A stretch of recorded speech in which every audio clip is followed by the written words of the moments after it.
भूतिया हवेली का रहस्य। शाम का समय था। सूरज पहाड़ों के पीछे डूब चुका था और चारों ओर हल्की ठंडक छा गई थी। गांव के बाहर पुरानी ठाकुर हवेली के पास कोई जाने की हिम्मत नहीं करता था। लोग कहते थे कि वहां रात को किसी औरत की चीखें गूंजती हैं। लेकिन आरव, जो शहर से अभी अभी गांव आया था, इन बातों पर यकीन नहीं करता था। उसे रोमांच पसंद था। गांव के बुजुर्गों ने उसे समझाया, बेटा, रात में उस हवेली की तरफ मत जाना, वहां आत्माएं भटकती हैं।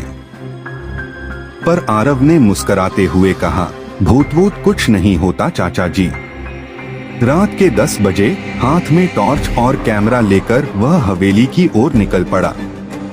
रास्ते में पेड़ हवा से ऐसे झूम रहे थे जैसे कोई फुसफुसा रहा हो।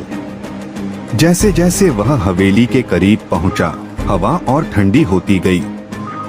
हवेली का मुख्य दरवाजा आधा टूटा था, जंग लगा कुंडा खुद ब खुद हिल रहा था। उसने धीरे से दरवाजा खोला। क्रीक, एक अजीब सी आवाज गूंजी। अंदर धूल और मकड़ी के जालों का साम्राज्य था। दीवारों पर पुराने चित्र टंगे थे, जिनमें लोगों के चेहरे फीके पड़ चुके थे। अचानक उसकी टॉर्च झपकी और बुझ गई। उसने मोबाइल निकाला, फ्लैशलाइट ऑन की। तभी पीछे से किसी ने धीरे से फुसफुसाया, क्यों आए हो यहाँ? आरव तेजी से पलटा। वहां कोई नहीं था। उसका दिल जोर जोर से धड़कने लगा। उसने सोचा शायद भ्रम हुआ होगा। वह सीढ़ियां चढ़कर ऊपर के कमरे में गया। वहां एक पुराना आईना पड़ा था, टूटा हुआ। उसने जैसे ही मोबाइल का प्रकाश आईने पर डाला, उसे अपनी परछाई के पीछे एक और चेहरा दिखाई दिया। एक औरत का, सफेद साड़ी में, आंखें खून सी लाल।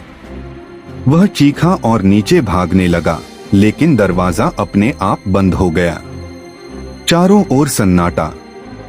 तभी हवा का झोंका आया और हवेली के कोनों से वही औरत की आवाज गूंजी, तूने मेरी नींद क्यों तोड़ी?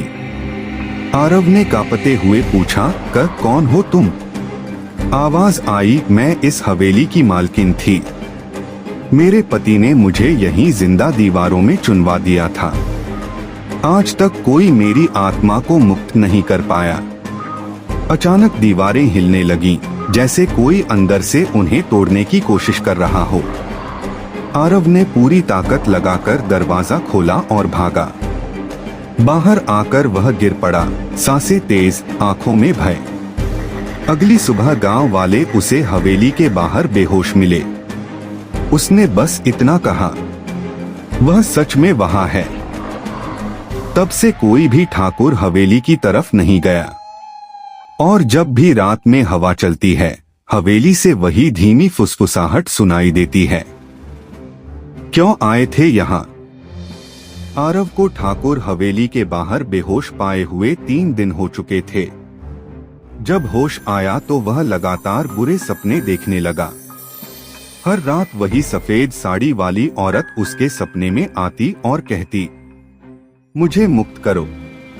शुरू में उसने सोचा कि ये उसके दिमाग का खेल है, लेकिन जब उसने अपनी दीवार पर खून से लिखा देखा, वापस आओ, तो उसके रोंगटे खड़े हो गए। गांव वाले डर गए और उसे शहर लौट जाने की सलाह दी। पर आरव का मन अब शांत नहीं था। वह जानना चाहता था कि उस औरत के साथ असल में हुआ क्या था। उसने गांव के पुराने पुजारी से बात की। पुजारी ने धीमी आवाज में कहा, वह औरत ठाकुर साहब की पत्नी थी, राधिका देवी। ठाकुर को शक था कि वो किसी और से प्रेम करती है।